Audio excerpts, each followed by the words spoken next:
Eagles at Seahawks. Carson Wentz completed 29 out of 45 pass attempts for 348 yards, including a 27-yard touchdown pass to Nelson Aguilar and an interception. But the Eagles fell to the Seahawks 24-10, snapping a 9-game win streak.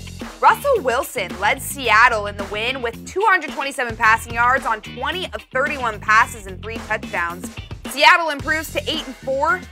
CT, do you see the Seahawks catching the 9-3 Rams for the NFC West Division title? I don't know if the Seahawks can catch the Rams, but I do believe they can get a playoff spot. It now looks like the teams in the NFC South, whether it's Atlanta and Carolina, are going to beat up on themselves, and then the Seahawks should be able to get a playoff spot. This was a huge win for them. Certainly, we know that winning streak that the Eagles had, 9 straight wins, and the fact that this Seattle defense really rose to the occasion, holding the Eagles to a season-low 10 points. We know that Cam Chancellor is out for the season. We know that Richard Sherman is out for the season, and the fact that they were able to still get the job done on defense was huge. Now, when you talk about Philadelphia, got off to a real slow start, trailing this game 10-0, and right out of the half when they were down 10-3, they had a chance to get it in the end zone, and Carson Wentz did not hold on to the football, fumbled it out of the back of the end zone. That was a touchback. Seattle went the other way and scored to go up 17-3.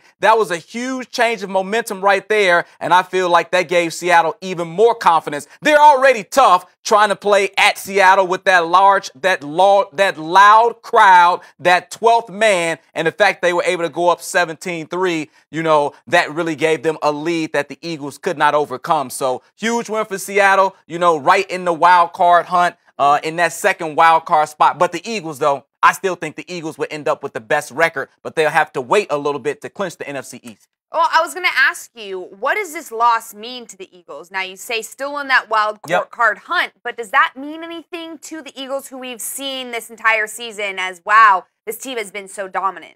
I just think they have to go back to the drawing board and understand what are the little things they need to do to win. Getting off to a faster start, that's always critical. That's always key on the road. I think if you're Doug Peterson, a loss is never good. You never like to say that you have a loss, but sometimes it allows the guys to refocus and to understand some of the key points that you need to do. When you're winning, and you might do a couple of things wrong and it doesn't hurt you, you might not feel those things are important. But as this team gets ready to go into the playoffs, you want to make sure that everybody is paying attention to the little details that it's going to take to go to the Super Bowl if they can get that far. This was just a situation where the NFC West with Russell Wilson dominated Carson Wentz in the NFC East, a very hyped quarterback who we thought could carry them, but again, this is just one loss. Doesn't mean enough where it can't taint the Eagles' record. And this was a matchup, too, of MVP quarterbacks. Exactly. When you look at Russell Wilson, 3 touchdowns, no interception.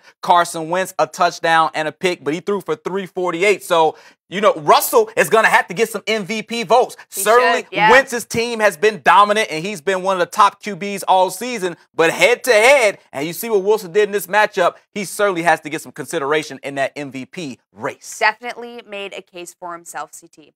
For all of your NFL news, keep it locked right here on Stadium.